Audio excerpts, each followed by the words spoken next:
السلام علیکم ویورز، آج کا پہلا سوال ہے نعیم حیدر صاحب ہیں لاہور سے۔ سوال ان کا بہت عجیب و غریب ہے، درست ہے لیکن بہت عجیب و غریب ہے۔ وہ کہتے ہیں جی کہ 25 دسمبر قائد اعظم محمد علی جناح کا یوم پیدائش، قائد کے ویژن کو آپ کیسے دیکھتے ہیں؟ قائد کا پاکستان مفلسی اور ٹوٹ پھوٹ کا شکار کیوں ہے؟ نعیم حیدر صاحب، اس کے لیے سب سے زیادہ ذمہ دار میں ہوں، آپ ہیں، اور جو کیمرے کے پیچھے خاور صاحب کھڑے ہیں یہ ہیں۔ اس لیے پاکستان ٹوٹ پھوٹ کا شکار نہیں ہے، یہ ٹوٹ پھوٹ چکا ہے۔ پاکستان کو 2 لخت ہوئے اشرے بیت گئے۔ جو کبھی ایسٹ پاکستان تھا آج بنگلہ دیش ہے، اور بچے کھچے پاکستان سے کہیں آگے ہے۔ اچھا، اب یہ ہے کہ قائد کے ویژن کو آپ کیسے دیکھتے ہیں؟ مجھے ایک بات بتائیں، قرآن پاک میں نے ترجمے کے ساتھ پڑھا ہے، مجھے عربک نہیں آتی، اور کوئی گنجائش نہ رہ جائے غلطی کی، انگلش میں اور اردو میں دونوں میں پڑھا ہے، اور مختلف قسم کے ترجمے پڑھے ہیں قرآن پاک کے۔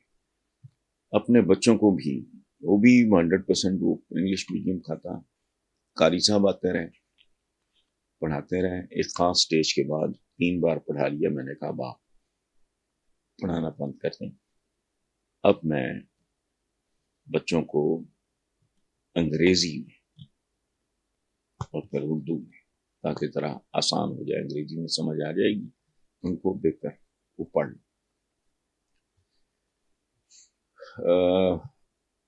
تو ہم مسلمان ہیں پاکستانی، جہالت عام ہے۔ شرع خواندگی حکم کیا ہے؟ علم مومن کی کھوئی ہوئی میراث ہے، لعنت ہو مجھ پہ کہ شرع خواندگی نہ ہونے کے برابر ہے۔ جو احمق اپنا دستخط کر لیتا ہے یہ اس کو بھی خواندہ سمجھتے ہیں۔ اس کے باوجود اس ملک میں جو تعلیم کا حال ہے آپ جانتے ہیں۔ سو آپ کہتے ہیں قائد کے ویژن، جو رب العالمین کا ویژن ہے قرآن پاک، اس پہ ہم اور آپ کتنا عمل کرتے ہیں؟ حضور سے محبت کے دعوے بہت ہیں، ایسی ایسی گھنی خوبصورت روشن داڑیاں ہوتی ہیں، ایسے ایسے صحت مند پیٹ ہوتے ہیں، سارا کچھ ہے، باغ بھی ہے، بھاشن بھی ہیں، خطبے بھی ہیں، تبلیغیں بھی ہیں۔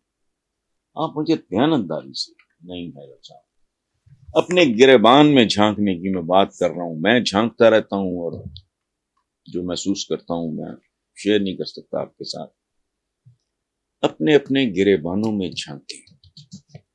اگر رب العالمین کا ویژن ہے، قرآن پاک کی جو تعلیمات ہیں، اس پہ کتنا عمل درآمد کرتے ہیں؟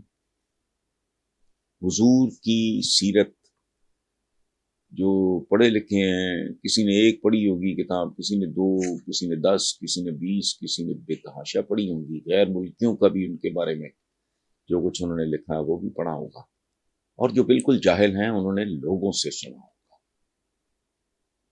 یہ حضور کی سنت ہے، حضور یہ کہتے تھے، حضور یہ کرتے تھے، ان کی زندگی اس طرح۔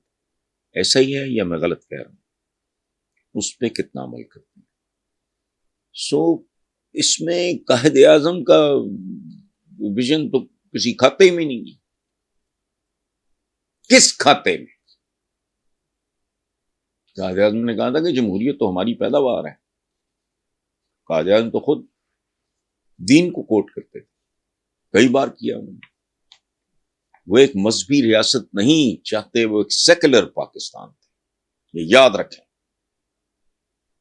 میں وہ قرارداد مقاصد کی کہ کھوکھلے پن کی بات نہیں کر رہا، مسلمان تو ایک سیکولر ملک میں بھی ہو، اگر آپ روس میں ہو، آپ چائنا میں ہو، چائنا آپ کا بڑا دوست ہے نا، پپیتا پتر، یہ وہ پہاڑوں سے اونچی ہے دوستی تو سمندروں سے گہری ہے، شہد سے میٹھی ہے، فولاد سے مضبوط ہے، سارا ڈرامہ وہاں کرو گے تو کیا ہے؟ اسلام کو پریکٹس کرو گے آپ.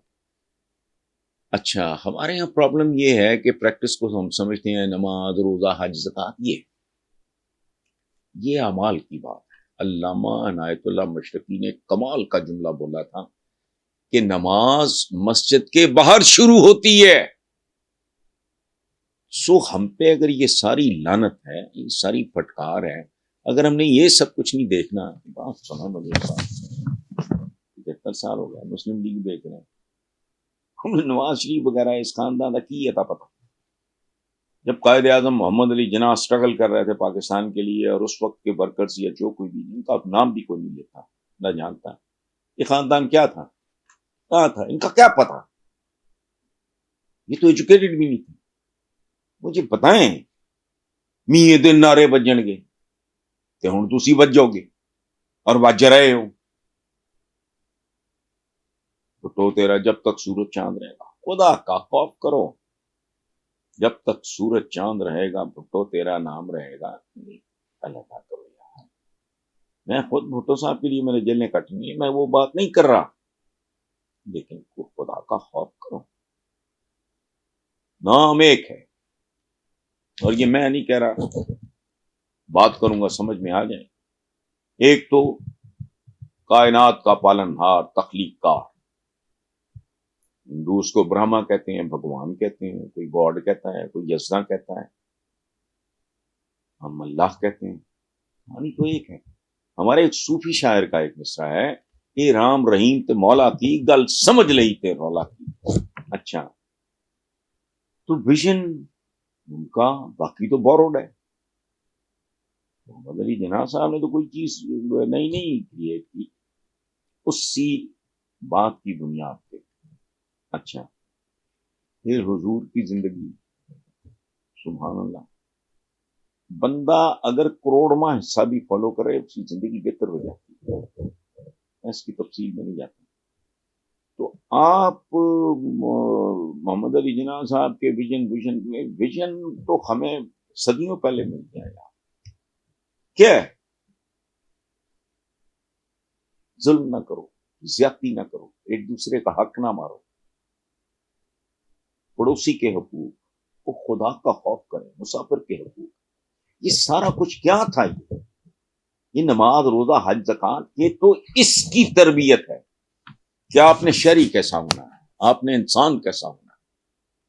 یہ ویسٹ کا پروپیگنڈا کی تلوار کے زور پہ پھیلا، بالکل تلوار کا رول ہے اسلام کے پھیلاؤ میں، لیکن ان تاجروں کا بھی رول ہے جن کی دیانت دیکھ کے لوگ اشش کرتے. یہ کیسے لوگ اپنے نفع نقصان کی پرواہ نہیں، جھوٹ نہیں بولتے، دروغ گوئی نہیں کرتے، کم نہیں تولتے، ملاوٹ نہیں کرتے، ہیرا پھیری نہیں کرتے، بتا دیتے ہیں ایپ کیا ہے بھائی، یہ لے رہے ہو اس میں یہ. تو اس لیے پاکستان نے مفلسی اور ٹوٹ کا شکار نہیں ہونا تو کیا ہونا ہے. کتنے تھے مسلمان جو اب اربوں میں پہنچ گیا تھا. غزوہ بدر میں کتنے تھے؟ 313. پھر انہوں نے دنیا پہ حکومت کی جسے ہم سلطنت عثمانیہ کہتے ہیں، 3 کانٹیننٹس میں. امیر تیمور نے پوری کہتے ہیں کہ ایک گورے نے کتاب لکھی ہے امیر تیمور، وہ کہتا ہے تیمورلند ارتھ شیکر، اس نے دنیا جھنجھوڑ کے رکھ دی. آج مفلسی ٹوٹے یہی ہے، ٹوٹا پھوٹا کیریکٹر، مفلس ترین اخلاقیات، تو نتیجہ ٹوٹ پھوٹ اور مفلسی. جیسے کرتوت ویسا انجام، اور یہ کوئی بات نہیں. اور یہ بت پرستی ہے، بلکہ بت پرستی سے بری بات ہے. یاد رکھنا، بت کی کو پوجا کرتا ہے تو بت کا کو دماغ ہے، کسی نے خراب نہ ہو تو بیچارہ ناک سے مکھی نہیں اڑا سکتا. جب انسانوں کی میاں دن نعرے بجن کے تو ہے کون؟ جب تک وہ سورج چاند رہے گا بھٹو تیرا نام ہے کون، اس کے ہاتھ چوم رہے ہیں، اس کے پاؤں چوم رہے ہیں، گداگر. تو یہ شخصیت پرستی بت پرستی سے زیادہ خطرناک ہے، چونکہ بت کی جتنی بھی پوجا کرو وہ تو بچارے کا ناک نہ کوئی اس کا بلڈ پریشر جو اوپر نیچے ہوگا. انسانوں کو جب آپ پوجنا شروع کرتے ہو انہوں نے منہ 5 مرلے دے ہو جاندے ہیں، ٹھڈ 10 مرلے دے اگے جاوا تو ہوں پھر گل خراب ہو جائے گا. چھوڑو اتفاق فنڈر نہیں ہے تو فلانا تو ٹمکا نہیں. کون لوگ ہیں یہ، کیا لوگ ہیں جن کو میرٹ پیپر کھو، لیکن نہیں کمین سوچتے ہیں یار میرے پتر کو نوکری مل جائے گی، نکل میں تھانے تو چھڑا لیں گے. یہ میرے بھرا نو کارپوریشن دے سائیکل سٹینڈ کا ٹھیکہ ملے گا. میں گھٹیا سودے، نسلیں بیچ رہے ہیں، نسلیں بک گئی ہیں. رہی صحیح کسر اللہ نہ کرے پوری ہو جائے.